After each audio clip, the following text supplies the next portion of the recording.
Hello friend, welcome to my YouTube channel. और आज हम लोग जानने वाले हैं कि क्रेन से लिफ्टिंग के टाइम में किन किन बातों का ध्यान देना चाहिए। जब भी हम कोई मटेरियल एक जगह से दूसरी जगह पर शिफ्ट करते हैं तो उसमें खतरे होते हैं। हम डिफरेंट तरह का क्रेन्स, डिफरेंट तरह से टूल्स एंड टैकल्स और डिफरेंट शेप एंड साइज़ के मटेरियल को उठा के एक जगह से दूसरी जगह तक रखते हैं। यह लिफ्टिंग एक काफ़ी क्रिटिकल एक्टिविटी है जिसमें काफ़ी हमें सावधानी रखनी चाहिए जिससे किसी तरह का दुर्घटना न हो पाए। कोई मटेरियल उठाने से पहले हमें क्या क्या तैयारी करनी है, क्या क्या चेक करना है, आइए इसे हम जानते हैं। तो सबसे पहले परमिट लेना है, यानी कि लिफ्टिंग परमिट जो है लेना है हमें काम करने से पहले। और अगर हम एक या एक से ज़्यादा क्रेन का यूज़ कर रहे हैं तो हमें रिस्क असेसमेंट भी बनाना है ताकि हमें पता चले कि क्या रिस्क है और हमें क्या प्रिकॉशन लेने चाहिए। उसके साथ में लिफ्टिंग के पहले हमें क्रेन का थर्ड पार्टी सर्टिफिकेट, उसका वैलिडिटी 1 ईयर और साथ में प्लेट नंबर, वैलिडिटी, रिमार्क्स और नंबर ऑफ फॉल्स, ये सारे चेक कर लेना चाहिए। ऑपरेटर थर्ड पार्टी एंड उसका लाइसेंस जो है ये चेक किया जाना चाहिए। Rigger third party and its validity जो है 1 साल की, ये सब चेक करना है कि ये वैलिड है कि नहीं है, यानी कि 1 साल से ज़्यादा तो नहीं हो गया। Safety certificate and fire extinguisher of the crane, ये सब भी चेक किया जाना चाहिए। और क्रेन का आउट ट्रिगर अच्छे से एक्सटेंड हो रहा है कि नहीं, उसके मैट है कि नहीं जहाँ पे रखना है, यानी कि प्लेट वगैरह है कि नहीं। क्रेन का जो फंक्शन है वो कंप्यूटर फंक्शन प्रॉपरली काम कर रहा है कि नहीं, यानी कि उसमें जो लोड इंडिकेटर रहता है वो पूरी तरह से काम कर रहा है कि नहीं। साथ में एंटी ट्यूब ब्लॉक यानी कि लिमिट स्विच जो है वो प्रॉपर काम कर रहा है कि नहीं, ये भी हमें चेक करना चाहिए। लिफ्टिंग अप्लायंस जो जैसे कि webbing sling, D shackle, chain block, third party certificate होना चाहिए जिसकी वैलिडिटी 6 मंथ होती है, ये चेक करना है। और कोई भी ऐसा लिफ्टिंग इक्विपमेंट नहीं यूज़ करना है जिसका सेफ वर्किंग लोड जो है वो उस जो मटेरियल लिफ्ट कर रहे हैं उससे कम हो। Damage and expiry of lifting tools and tackle हमें चेक करना है। साथ में सेफ्टी लैच जो कि क्रेन में लगा रहता है, मेन और ऑक्सिलरी हुक का चेक करना है। क्रेन में किसी तरह का हाइड्रोलिक लीक तो नहीं है, ये हमें चेक करना है। Cabin of the crane shall be free from blind spot, ये भी हमें चेक करना है। और जितने भी लोग काम कर रहे हैं सारे लोग पीपीई में होने चाहिए। रिगर जो है उनके पास ग्लव्स होना चाहिए, सारे सेफ्टी हार्नेस होने चाहिए, सेफ्टी शू होना चाहिए, सेफ्टी हेलमेट होना चाहिए ताकि प्रॉपरली काम किया जा सके। कि लिफ्टिंग में क्या क्या खतरा होता है। तो लिफ्टिंग में फॉलिंग ऑफ लोड हो सकता है, यानी कोई लोड गिर सकता है। लोड अगर उठा के कहीं एक जगह से दूसरी जगह तक रख रहे हैं तो इसमें हीट हो सकता है, किसी एग्जिस्टिंग स्ट्रक्चर हो या कोई मटेरियल हो या कोई मैन हो, या उसके नीचे कोई लोड गिरने पे कोई उसमें दब सकता है, ये प्रॉब्लम होता है। उसके बाद टॉपलिंग ऑफ क्रेन हो सकता है, यानी क्रेन जो है गिर सकता है, टॉपल हो सकता है, पलट सकता है, ये एक प्रॉब्लम होता है। साथ में अगर हवा का स्पीड ज़्यादा हो, हाई विंड स्पीड, या ऑपरेटर और जो रिगर है उन दोनों के बीच में प्रॉपर कम्युनिकेशन ना हो, तब भी वहाँ पे खतरा रहता है। और पुअर विजिबिलिटी हो, यानी कि क्रेन ऑपरेटर को मटेरियल जो लिफ्ट किया जा रहा है उसे अगर दिखाई नहीं दे रहा है तब भी जो है एक्सीडेंट होने का चांस रहता है। साथ में जहाँ भी क्रेन हम खड़ा कर रहे हैं, यानी कि उस अर्थ का कंडीशन कैसा है, जो लिफ्ट उठा रहे हैं उसे वो क्या बियर कर पाएगा कि नहीं कर पाएगा। अगर नहीं कर पाएगा तो उसे सही स्ट्रेंथ में वहाँ पे बेस प्लेट लगा के पूरी तरह से आउट रिगर एक्सटेंड करके, यानी कि अर्थ का कंडीशन अच्छा ना हो, ये भी खतरा है।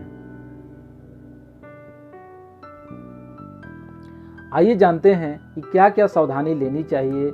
अगर हम लिफ्टिंग कर रहे हैं तो हमें क्या क्या सावधानी रखनी चाहिए। तो पहली सावधानी है कि सॉइल और ग्राउंड कंडीशन, जहाँ पे हमको क्रेन को रखना है उसको चेक किया जाना चाहिए कि क्या वह स्टेबल है, जो लोड उठा रहे हैं जितना प्रेशर उस मिट्टी पे आएगा क्या वह उस लोड को बियर कर पाएगा।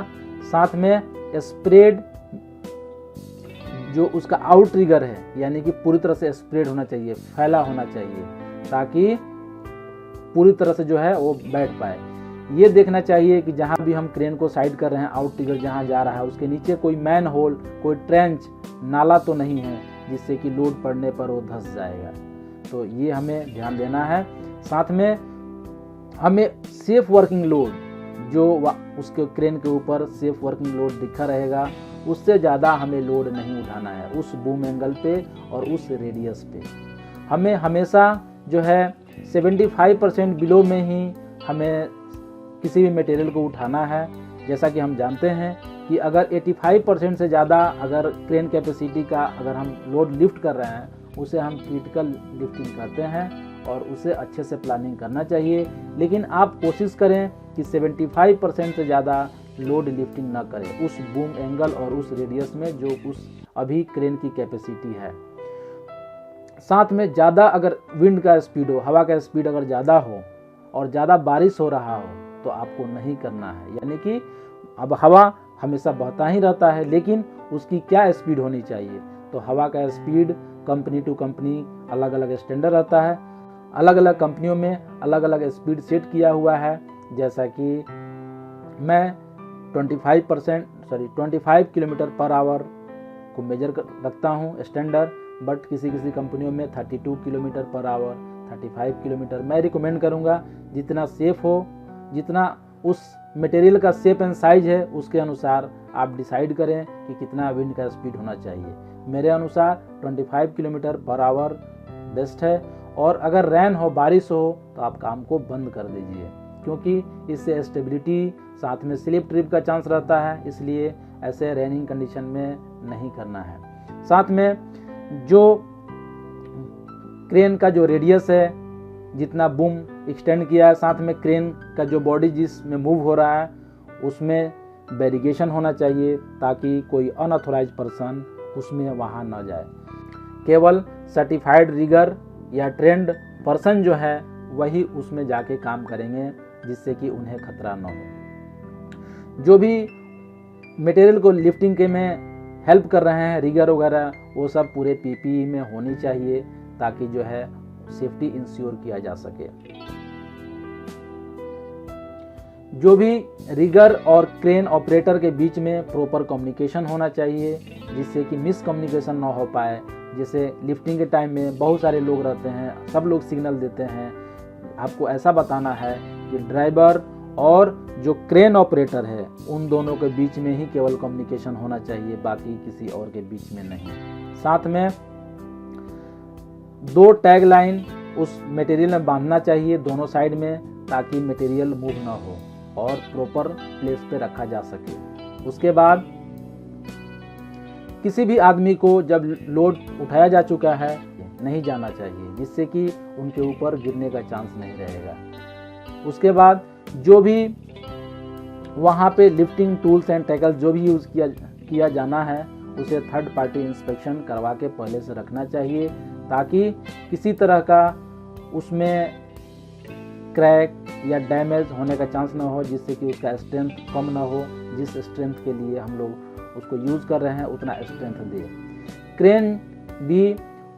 क्रेन का भी थर्ड पार्टी इंस्पेक्शन होना चाहिए, जिससे कि पता चलता है कि क्रेन जो है सही है और वह उतना लोड उठा सकता है।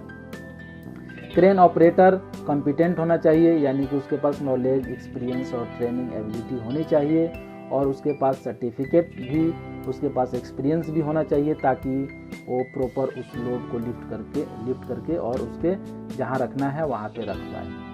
अगर हम इन सब बातों का ध्यान रखते हैं तो किसी तरह का दुर्घटना नहीं होगा।